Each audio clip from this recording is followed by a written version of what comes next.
કૃષ્ણાય દેવ કી જય।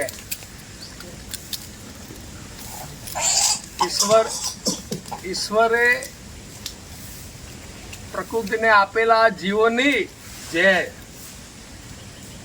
ઈશ્વરે પૈસા આપ્યા હોય થોડા તો આવા ઉદાર કામ નાના મોટા કરતા રહીએ તો ડિપ્રેશનમાંથી મુક્તિ મળી જશે આપોઆપ।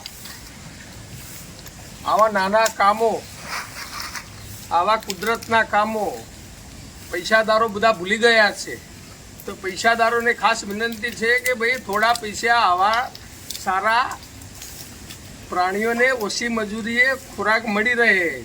માણસ તો ગમે તો જઈને કોકના પાસે લૂંટીને પણ ખાઈ લેશે, પણ આ પ્રાણીઓને આપણે એમના જંગલો છીનવી લીધા છે, તો જંગલમાં તો ના રહે પણ હવે ગામડામાં આવી ગયા છે, શહેરોમાં આવી ગયા છે। તો અમે આ ઋષિવનમાં 150 આ રીતના આ હનુમાનોને અમે સાચવીએ છીએ છેલ્લા 11 વર્ષથી। આપ પણ વિનંતી છે કે આ બધાને નફરત ના કરો, એમને મારમાર ના કરો અને એમને પ્રેમથી જે પણ હોય રોટલી હોય કંઈક ખવડાવો, એ ખાઈને એના હાથે જતા રહેશે, ધમાલ પણ નહીં કરે। તમે આ દેખો છો કે આ રહે 20 થી 25ની આ ટીમ મારી કાયમી મારી મિત્ર છે, આ કાયમી મારી પાસે ખાવા આવી જાય છે। આપ પણ આવા પ્રયોગો કરતા રહો અને ડિપ્રેશનમાંથી મુક્ત થતા રહો। Green global brigade, thank you, આભાર।